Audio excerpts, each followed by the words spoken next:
खुलुमबाय गोजोन फुंबिलि बयनिसिमबो गिबियावनो दैमारि बड' निउज चेनेलनिफ्राय नोंथांमोनखौ बरायनानै लाग्रोनाय जाबाय। दिनै आं गोदान भिडिअ लानानै फैलायबाय। मिजिंथियो नोंथांमोना आंनि भिडिअखौ जोबजासिम नायलांगोन। तामुलपुर जिल्लानि गरेस्वर ओनसोलाव गोबां आयेन बेरेखायै फसंनाय दंफां हाखावग्रा मिलनि हेंथायै हाग्रा बिफाननि गोख्रों राहा। मैया आयेन बेरेखायै फसंनाय दंफां हाखावग्रा मिलखौ हाग्रा बिफाना हमनो हादों। मोनथिना मोननाय बादिब्ला गरेस्वर ओनसोलनि जारकना सिलकिजार नाराबारियाव हाग्रा बिफाना संदाननानै गंनै दंफां हाखावग्रा मिल आरो गोबां बिबांनि बाटाम थप्था लोगोसे हास'नानै दोननाय दंफांफोरखौ हमनो हादों होनना मिथिना मोनदों।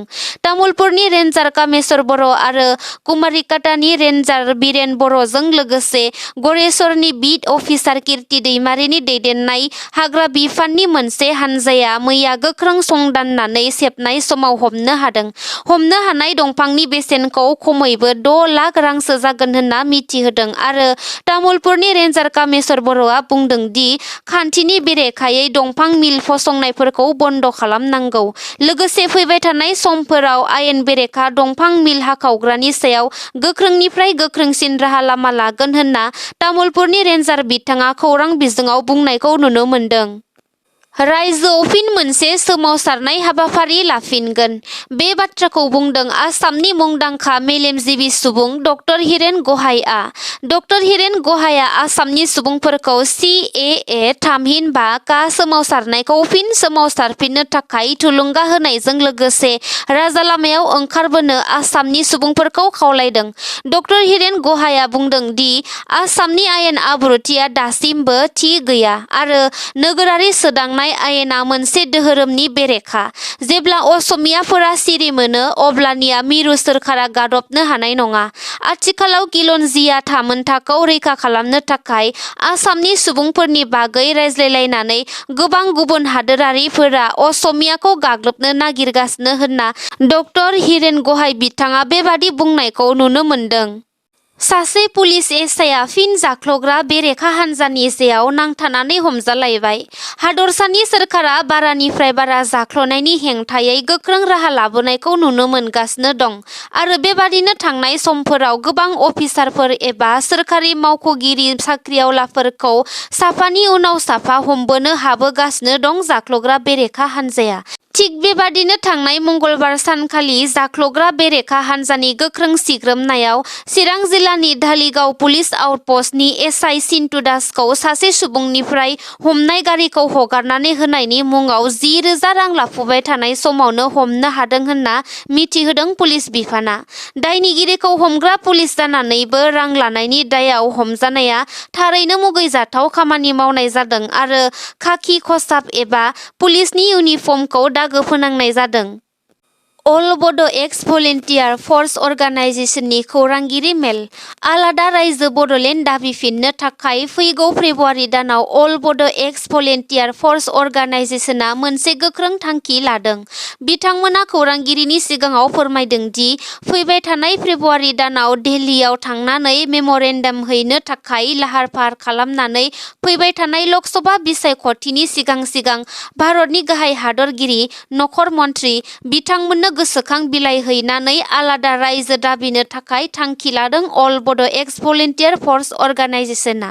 बिथांमोना खौरां बिजोंनि सिगाङाव बुंदों दि दिनैसिम BAC सुक्ति जाबाय, BTC सुक्ति जाबोबाय, BTR सुक्ति जाबाय। मोनथामबो सुक्तियाव आलादा रायजो दाबिबोनानै जोंनि गोबां सोद्रोमाफोरा रान्दि जानो गोनां जाबोबाय, जिनाहारि खालामजाबोबाय, बायदि जाथायफोरा जालांबाय नाथाय दिनैसिमबो मोनफुंनो हायाखै आरो जोंनि हारिखौ असमियाफोरजों सोबख'जानायनिफ्राय उदां मोननो जेरैखि जायाब्लाबो बड'लेण्डखौ नांगौ होनना बिथांमोना खुद्रिसारदों आरो बिथांमोना बैसो बाबेनदोंब्लाबो जिउ बाउसोमनानैब्लाबो बड'लेण्डखौ मोगथाङाव जाफुंसार खालामनो नाजाबाय थागोन होनना खौरां बिजोङाव फोरमायनायखौ नुनो मोन्दों। बाक्सा जिल्लानि सदर मुसलपुराव बिपिएफ हान्जानि बानजायनायाव लाइमोनफोरनि जयनिं हाबाफारिया मैया जानानै थाङो। मैयानि बे जयनिं हाबाफारियाव बिपिएफनि गाहाय दैदेनगिरि हाग्रामा महिलारि बिथांजों लोगोसे बारग' एमएलए फारियै थानेश्वर बसुमतारी, मनेश्वर ब्रह्म, मिरु लाइमोन बिपिएफनि दैदेनगिरि कास्टम बसुमतारी, लैहोर लैहोर गयारी आरो हान्जानि गोबां गोजौ दैदेनगिरि बिथांमोनाबो बाहागो लानायखौ नुनो मोन्दोंमोन। मख'जाथाव बाथ्रा दि मुसलपुराव जानाय बिपिएफ हान्जानि मैयानि लाइमोनफोरनि जयनिं हाबाफारियाव सालबारि जिल्ला कमिटि, मुसलपुर जिल्ला कमिटिनि सा 500निख्रुइबो बांसिन भटार गोनां लाइमोन आरो फरायसाफोरा बिपिएफ हान्जायाव जयेन जायो। बेराफारसेथिं बे हाबाफारियावनो बाहागो लानानै बिपिएफ दोलोनि गाहाय दैदेनगिरि हाग्रामा महिलारि बिथाङा खौरां बिजोङाव बुंदों दि जों बिटिसिखौ बेसे गोबाव सालायबावनो? इयुना सेंग्रा सिख्लानि आखायावनो दं। बिनिखायनो सेंग्रा सिख्लाफोरा आवगायबोनो नांगौ आरो फैगौ एमपि बिसायख'थियाव क'क्राझार बियाबनिफ्राय बिपिएफ दोलोआ देरहागोना 100% रोखा आरो सोरनिबा बुंनाय बाथ्राफोराव फिननाय होनांगौआ गोनांथार होनना आं साना आरो थांनाय 5 जानुवारि खालारखालि हरनि समाव गौरां दैसा सेराव थानाय सान्दामारिनि एनएलएबि केम्पखौ होख्रांनायनि बागै खौरांगिरिफोरा सोंथि खालामनायाव बिथाङा फिन होदों, बियो गुबुन मेटार, नाथाय हरनि समाव बेबादि होख्रांनाया मोजां जायाखै। होखारोब्लाबो सानाव होखारनो नांगौमोन होनना बुंदों बिथाङा। आरोबाव बुंबावदों दि 2003 मायथाइयाव एबसुआ बिएलटिजों जानाय गोजोन गोरोबथाखौ मदद खालामाखैमोन। एनडिएबिआबो बै समाव बिखौ मदद खालामाखैमोन। बेफोरखौ मैया खौरां बिजोंनि गेजेरजों हाग्रामा महिलारि बिथाङा अजद लाबोदों। हाग्रामा महिलारिया आं थगायनाय नङा, मानोना सागानगिरि आं मिथिगौ, आसाम सोरखाराबो मिथिगौ होननानै बुङो। महिलारि बिथाङा प्रमद बर' बिथांनि सायाव अजद लाबोबावना बुंदों दि बै समाव प्रमद बर'नि आलादा बड'लेण्डनि थाखाय सोमावसारनाया मोनसे थुनफावथायसोमोन। बै समाव प्रमद बर' बिथाङा पुलिसनि खाथियाव सोमावसारदोंमोन। बे समावनो हाग्रामा महिलारिया एबसुखौबो खौसेयैनो बिटिसि गोरोबथाखौ खालामनो खावलायदोंमोन। नाथाय एबसुआ गोरोबथाखौ बै समाव गनायाखैमोन होननानै फोरमायो हाग्रामा महिलारि बिथाङा। गुबुन फारसेथिंजाय बिटिआरनि हाग्रा बिफाननि मावफुं सोद्रोमा इएम रनजित बसुमतारी बिथाङा हाग्रामा महिलारि बिथांजों चेलेन्ज खालामनायखौबो खौरां बिजोङाव नुनो मोन्दों। हाग्रामा महिलारिजों जायखिजाया बियाबाव भट गेलेनानै सोर बांसिन भट मोननो हायो होननानै चेलेन्ज खालामदों इएम रनजित बिथाङा। आरो फैगौ बिसायख'थियाव इउपिपिएल दोलोआ 100% देरहानाया रोखा। इउपिपिएल दोलोआव बिजेपि, एजिपिनि हेफाजाबजों 100% देरहाथारगोनाव फैखाबाय।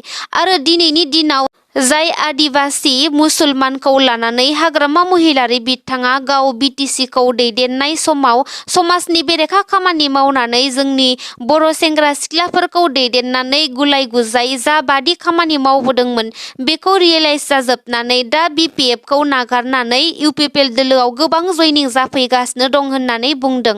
आरो बिथाङा बुंबावदों दि बिपिएफआ दा साननैसो हा-हु फानग्लुंगासिनो दं आरो साननैसो उनाव राइजोफोरखौ थगायनानै 1 लाख एबा 2 लाख रां होगोन होनना बिपिएफआ लाइमोनफोरखौ जौ लोंहोनानै इयुन जेनेरेसनखौ फोजोबस्रांनो नागिरदों।